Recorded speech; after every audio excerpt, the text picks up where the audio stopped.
Questions such as whether a crime can exist outside of our perception, or whether moral responsibility has an independent reality outside our understanding, delve into the realm of metaphysical realism, the philosophical view that there are facts about world independent of the mind. Exploring these concepts can be done through Michael Moore's Placing Blame, a general theory of criminal law. In the first chapter, Moore argues that a crime is not a subjective experience but an objective reality, and that criminal law should mirror the moral culpability of the individual. He further supports his argument through the concepts of deterrence, retribution, and punishment. Moore's analysis provides a lens to examine the objective existence of crime and moral responsibility. His thesis presents a perspective to understand the relationship between personal perception and objective reality in criminal law. The philosophical foundation of Moore's argument highlights the intriguing correlation between perception, moral responsibility, and crime. In Placing Blame, a general theory of criminal law, Michael Moore employs metaphysical realism to examine moral responsibility and the essence of culpability, especially in the second chapter.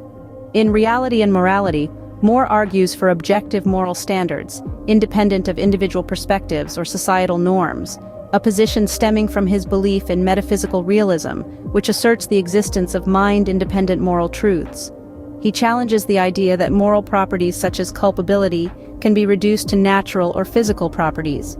Instead, he views these properties as fundamental aspects of reality, aligning with metaphysical realism.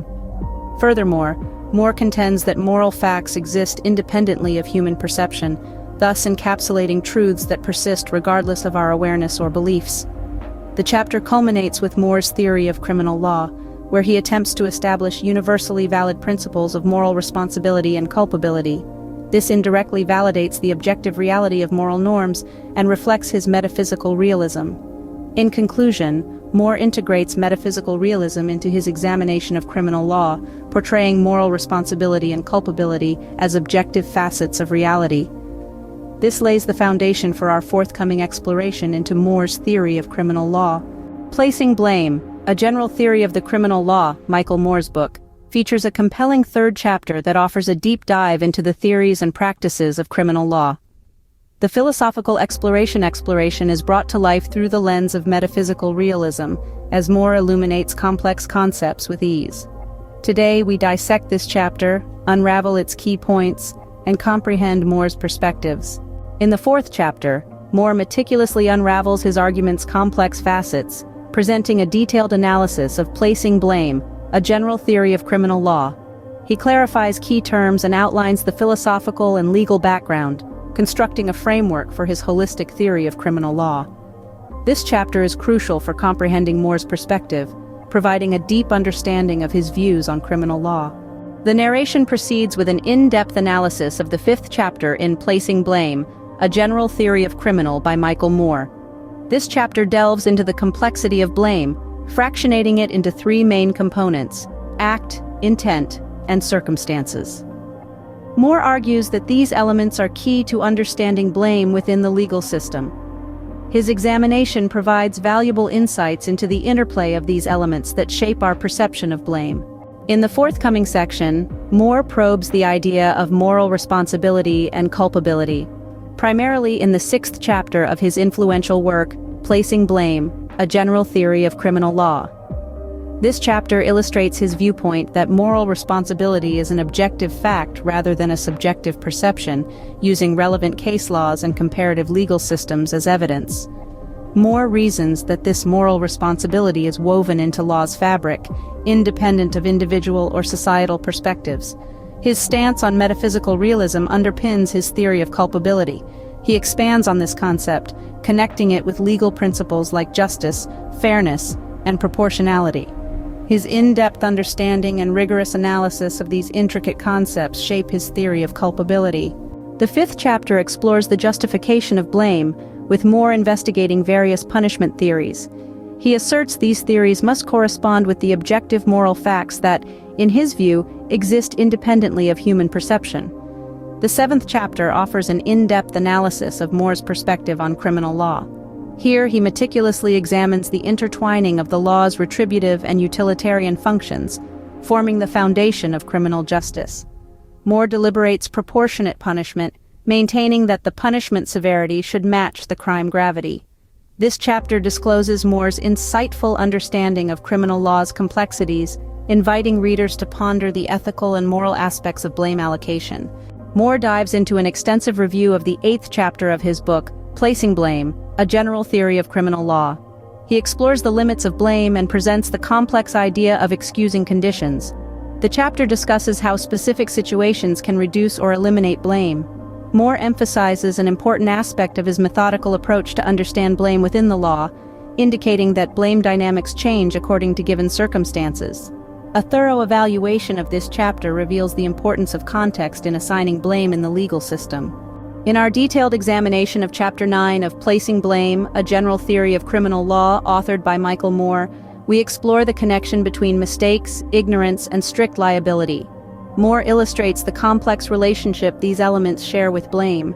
He argues compellingly that even in instances of ignorance or error, assigning moral responsibility remains viable. The penultimate chapter explores the concept of group responsibility and collective blame. In his book, Placing Blame, A General Theory of Criminal Law, Moore asserts that groups like individuals can bear moral responsibility and thus be attributed with collective blame. The 10th chapter eloquently discusses this theory with diverse examples, highlighting the dynamics of group actions and their implications. This analysis underscores the intricacies of collective blame and group decision-making accountability.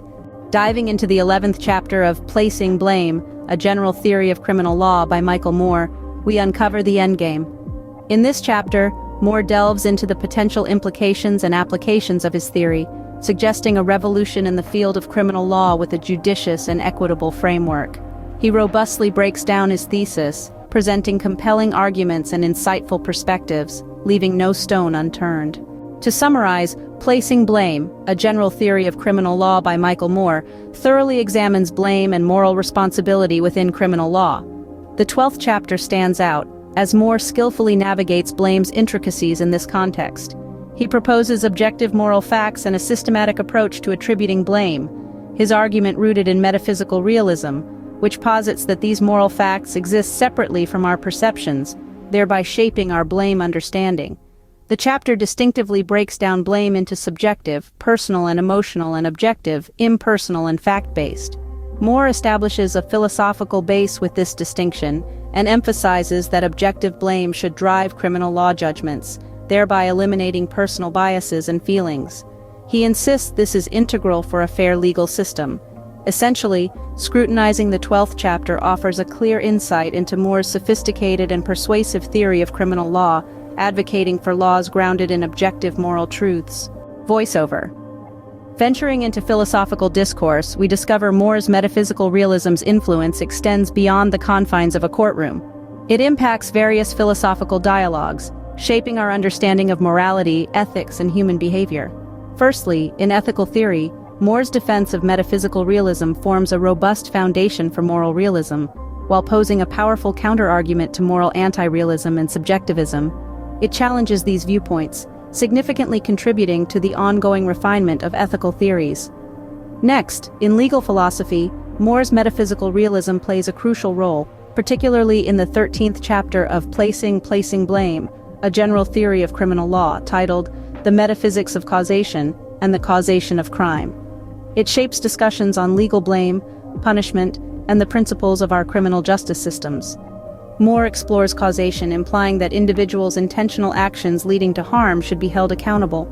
This causation interpretation reshapes our understanding of moral responsibility in criminal law. In metaethics, Moore's work adds considerable depth. His exploration of metaphysical realism enlightens inquiries about the ontology of moral properties and the potential for objective moral truths. His arguments engage philosophers in exploring alternative metaethical and understanding morality's nature. In applied ethics, Moore's metaphysical realism provides a valuable framework for addressing moral dilemmas and evaluating ethical judgments across domains like bioethics, environmental ethics, and political philosophy. Lastly, Moore's ideas inspire interdisciplinary dialogue. His metaphysical realism links philosophy with other disciplines, including law, psychology, and sociology, encouraging cross-disciplinary engagements. To sum up, Michael Moore's metaphysical realism, though not universally accepted, remains due to its far-reaching implications on ethical theory, legal philosophy, metaethics, applied ethics, and interdisciplinary discourse.